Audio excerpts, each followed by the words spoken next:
ये उन दिनों की बात है जब मैं 28 वर्ष का था। मैं एक निजी संस्था में काम करता था।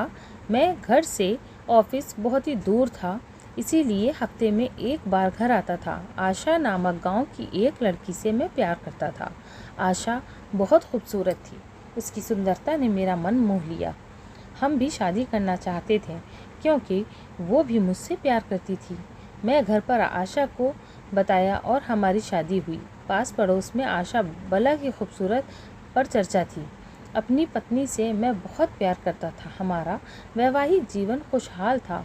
हम एक दूसरे के प्रति अत्यधिक प्रेम और विश्वास के सहारे अपने जीवन में बहुत खुश थे। आशा को एक बार अचानक चेहरे में इन्फेक्शन हुआ और मैं उसे डॉक्टर के पास ले गया और उसका इलाज करने लगा, लेकिन उसका इन्फेक्शन फैलता गया।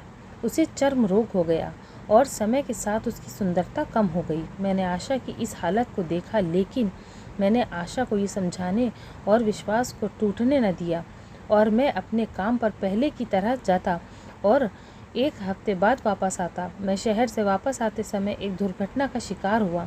मेरी दोनों आंखों की रोशनी खो गई क्योंकि मेरे सिर और चेहरे पर बहुत चोट लगी थी और मैं अब हर पल को उम्मीद से गुजारने लगा। हमारा विवाह निरंतर चलता रहा और मेरी पत्नी की सुंदरता हर दिन कम होती जा रही थी। मैं अंधा था, इसीलिए मैं इस बात से बिल्कुल बेखबर था। इसीलिए उसने मेरे जीवन पर कोई प्रभाव नहीं डाला। हम पहले भी एक दूसरे का ध्यान रखते थे और चाहते थे, लेकिन नियति कुछ और ही चाहती थी। एक दिन मेरी पत्नी की तबीयत बहुत ख़राब हो गई। अंत में वो मर गई।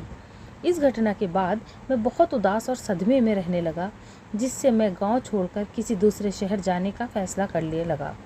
रास्ते में किसी ने पीछे से आवाज़ दी और पूछा, अकेले कैसे जाओगे? अभी तक आपकी पत्नी आपका साथ देती रही है, आपका ख्याल रखती रही है और आपकी आंखें बनकर आपका मार्गदर्शन करती रही है। ये सुनकर मैंने कहा, मैं अंधा नहीं था, लेकिन ऐसा जीवन जीता हूँ जैसे मैं अंधा हूँ, क्योंकि अगर उसे पता होता तो मैं उसकी बदसूरती देख सकता हूँ, तो ये भावना उसे उसकी बीमारी से अधिक तकलीफ़ देती। मैंने इसीलिए अंधे होने का नाटक किया। वो बहुत अच्छी पत्नी थी, बस उसे खुश देखना चाहता था। मैंने आंखें होते हुए भी जीवन का रंग नहीं समझा और अपना पूरा जीवन उसके असीम प्रेम पर समर्पित कर दिया।